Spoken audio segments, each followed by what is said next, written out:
Hello, Assalamualaikum. Anda sedang menyaksikan saya dan channel saya, Rusdi Reza. Yang mana hari ini aku agak share benda ni. Tapi aku beritahu level of hidup aku sekarang ni sangat busy. Sampai aku dah uninstall apps editing video.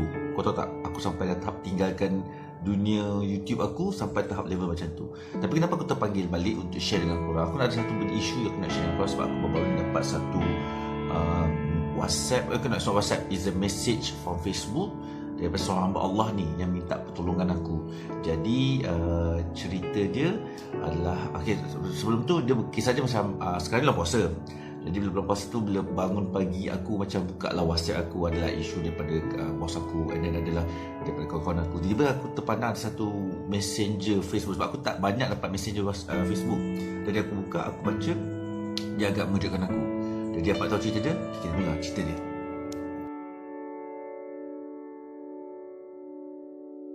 Okey, cerita dia macam ni. Yang WhatsApp aku, yang message aku ni adalah seorang perempuan muda.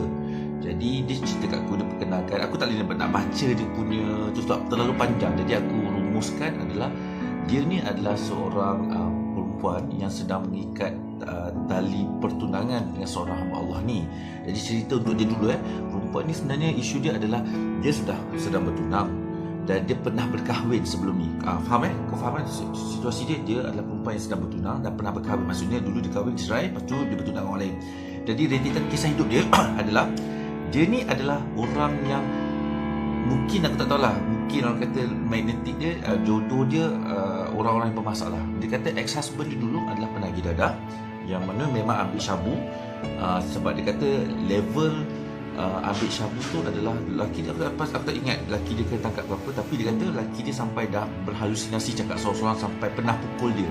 Dan apa yang buat aku terperanjat lagi, dia tak pernah ceritakan benda ni dekat orang lain. Maksudnya dia bercerai pun orang tak tahu yang sebenarnya dia bercerai tu mungkin dia pernah kena kekerasan domestik. Kemudian okeylah, dah lepas satu fasa tu, masalah tu dah selesai. Jadi apa yang berlaku seterusnya adalah dia sedang bertunang dengan seorang. Okey, so perempuan ni pasal KL, okey, duduk di KL. Dia bertunang dengan orang Kelantan yang mana tunang dia tu duduk di Johor Bahru. Ni orang barulah, watak baru. So dengan tunang baru dia ni pula, dia tahu yang tunang dia pernah ambil ketum. Okey, bagi dia kata dia okey lah kot, dia faham lah.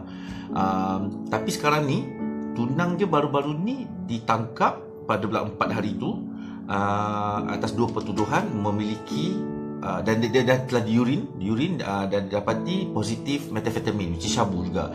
So dia sangat disappointed sebab aku rasa dia ni dah triggered lah. Of course dia adalah pernah berumah tangga dengan orang yang ambil ais kan.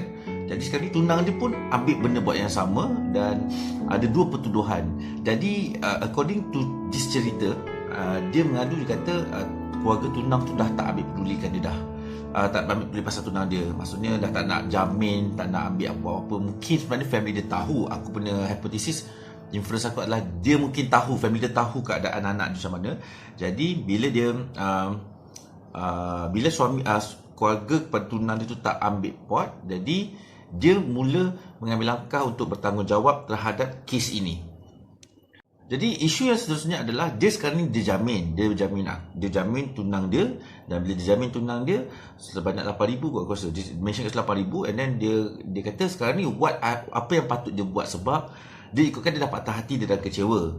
And then yang kedua pula, dia takut apa next step yang perlu dia buat. Dan dia kata sebab sekarang ni dia dah banyak habiskan duit, masa dan orang kata komitmen. Kalau ikutkan, dia juga memperjudikan cinta dia. Okey, so ini adalah permasalahan yang dikongsikan kepada dia, daripada dia kepada aku. Jadi korang, sebenarnya aku percaya tau, benda ni banyak berlaku kat luar satu.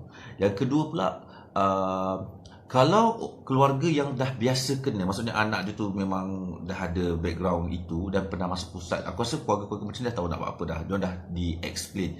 Tapi kes-kes macam ini berlaku pada orang-orang yang pertama kali tau. It's not about the orang itu, it's about the family itself. So keluarga kadang-kadang tak tahu nak buat apa. Jadi apa nasihat yang perlu yang boleh aku sampaikan kepada mereka? Jadi kepada penonton-penonton sini, mungkin ada dalam kalangan anda adalah pegawai ADK, mungkin anda adalah daripada sahabat-sahabat saya daripada pusat pemulihan yang lain dulu.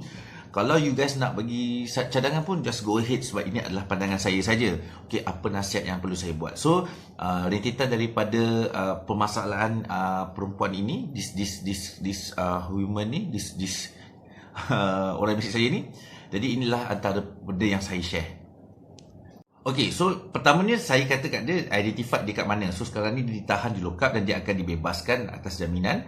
Dan sekarang ni apa perkara pertama yang dia perlu buat? Okey, tuan-tuan, kalau anda ni macam perempuan, kalau anda ni macam seorang ibu, faham tak, karakter yang lemah, okey, aku rasa ataupun kadang-kadang kata perempuan lah, kadang-kadang lelaki pun sama, macam kau adalah adik yang buat masalah tu abang kau, faham tak? Aku menasihatkan korang kena create satu team, cipta satu pasukan yang mana korang macam seorang ibu, seorang tunang, seorang isteri, ya kan? Team ni bukannya team untuk menangkap dia, tak. Team ini adalah satu team yang membackup engkau, faham tak? Engkau emosi korang lemah tau sekarang ni sebab korang kecewa, banyak perasaan yang bercampur baur dalam diri korang. Jadi apa yang korang kena buat, create satu team yang mana team ini sebenarnya akan backup korang. Okey, korang boleh panggil rakan sekerja korang yang lelaki, korang boleh bagi tahu pakcik-makcik, pakcik-pakcik korang, abang-abang korang, ayah korang dan sebagainya untuk backup korang. Dan ini yang menjadi masalahnya adalah bila orang-orang yang karakter yang lemah ni, okey, bila korang dah berhadapan dengan situasi ni, korang tak suka share dengan orang lain, kononnya aib. Korang kena cari orang yang boleh dipercayai. Okey, betul aib itu adalah aib masalah keluarga kau, tetapi kau kena cari orang yang percayai untuk tolong korang. Sebab aku percaya korang mesti ada orang yang boleh rely. Kan kau minta bantuan kot, tak kau tak tolak kan. So paling busuk pun polis. Tapi polis tu bagi aku kasar lah. Sebab bila ada karakter satu keluarga, kau ada emosi kuat, pak polis kau cakap dengan kau memang kasar. Polis ni karakter lah. So aku tak kata polis ni kasar, maksudnya polis ada karakter dia. Nanti macam terpanggil lah. Sebab kadang-kadang polis pun nak malas layan, tak ada family ke kan. So itu adalah pertama, kau kena cari satu team untuk backup engkau, dan untuk backup emosi kau, dan untuk approach dia, nasihatkan si Polan ni bila dia dah keluar nanti. Poin yang kedua, okay, according untuk cerita seorang sahabat saya ni, dia cakap ini adalah pertama kali this kawan ni, tunang dia ditangkap oleh polis. Okey, secara logiknya, secara emosinya, orang yang macam ni bila dia ditangkap dan masuk ke lock up, dia memang orang yang macam putus harapan, orang yang macam dunia ini macam, orang yang macam alamak aku keluar penjara, rekod, okey. Dan satu lagi, dia akan cuba mencari jalan yang sebab ni pertama kali orang yang cuba macam aku nak ubah diri aku. Dia nak ubah tau. Tapi inilah masa yang paling sesuai. Bila kalau dia nak ubah, kau kena nasihatkan dia, kau kena macam guide dia. Jadi apakah nasihat pertama? Sebab dia masalah penagihan dadah tau. Kau kena ingat, kau kena faham statistik yang mengatakan bahawa orang yang keluar daripada penjara, masalah penagihan dadah, dia keluar tak sampai sebulan, dia pasti hisap dadah balik. Dia pasti. Benda ni tak tipu. Statistik. Kau boleh tanya semua orang yang pakar-pakar daripada pengasih, daripada ADK sendiri. Kalau keluar penjara, pasti berbanding dengan orang yang masuk pusat. Jadi macam mana nak buat? Ada yang pusat yang keluar betul-betul cuci tangan. Jadi what you have to do now adalah nasihat dia untuk convincekan dia untuk masuk ke pusat. Kenapa masuk pusat? Kerana korang, ini masalah dia dalam kalangan komuniti Malaysia ni. Bila masuk pusat, korang akan fikir kena berkawat pagi. Kau faham tak? Benda tu memang structure. Bangun pagi, kena berkawat, kena buat khidmat for certain long period. Tapi apa yang kau kena faham dekat sini, di situlah korang kena belajar balik. Fahamkan dia, pergi sana belajar. Dekat Malaysia ni ada banyak pusat-pusat pemulihan. Kau ada daripada kerajaan, kau ada daripada NGO. Kau boleh pilih. Kau boleh Google dia, berlambak kat Malaysia ni. Antaranya yang kau boleh jumpa, kau boleh pergi pengasih kalau kau mampu. Kalau kau nak lagi mewah, kalau kau nak orang kaya, kau pergilah Solis. Kan, yuran dia memang bagus lah. Kalau macam kau berpendapatan tak bagus, kau try lah cari rumah sahabat Hulangat, kau try lah cari JIC, kau boleh cari rumah lain, rumah insani, ataupun kau boleh dia kata kalau nak free, kau pergi dia masuk dekat kerajaan punya kan, dekat Sungai Besi, Persada semua. Jadi kat sini korang kena start buat satu research sebelum dia keluar. Sebelum dia keluar, bukan dia dah keluar bincang kau nak masuk mana, tak ada. Korang kena decide sebab korang kena bayar nanti. Jadi kalau korang rasa benda macam ni berlaku, sebelum dia keluar, tolong decide plan untuk pembelian dia. And then janjilah dengan dia. Dan korang kena berpegang. Bila dalam tempoh sekian-sekian dah elok, balik. Bukan kau nak letak kat situ. Lagi satu macam perempuan ni pun aku dah siapkan sebab ini adalah future husband. Kena ada trust sikit kat situ. Jangan dari setengah keluarga yang letak kat situ, tak ada peduli. Ini memang banyak berlaku lah. Okey, yang terakhir sekali poin aku, dia ada 3 poin dia kata. Yang pertama, cari backup. Okey, kedua adalah masukkan dalam pusat. Yang ketiga adalah sebab pusat tadi aku tak tambah sikit. Pusat tadi sebab dalam pusat tu dia ada sesi counselling tau. So dia akan luahkan macam-macam. Kadang-kadang dengan korang dia tak ada cerita. Tapi dengan counselor ni dia lebih all out. Okey, so poin yang ketiga nak share kat sini adalah ketika dia berada dalam pusat, what you have to do adalah korang kena plan something untuk dia. Sebab lepas dia keluar nanti apa dia nak buat. Jangan plan selepas dia keluar. Plan masa dia dalam pusat. Faham? Marah. Plan dia masa dalam pusat. Kalau kau tunggu dia keluar baru nak plan, masa ni lah. Masa dia nak plan ni, tiba plan tak jadi, contohnya nak cek kerja. Kau kata, okey, kau percaya kerja. Masa dia, katakan dia dah keluar, dia nak kau suruh dia cek kerja. Tiba-tiba plan cek kerja tu tak jadi. Tiba-tiba dia macam tak boleh kena kerja sebab ada rekod sebagian lagi. Time tu lah dia akan relax balik. Isu dekat sini adalah penagihan. Kita nak tolong orang untuk tidak kembali menagih balik. Jadi dekat sini bila korang dah plan, dapatkan sesuatu, cari kerja yang sesuai dengan dia, and then try to distract dia punya orang kata fokus dia kepada benda-benda yang sunyi. Orang-orang boring ni dia akan cepat patah balik.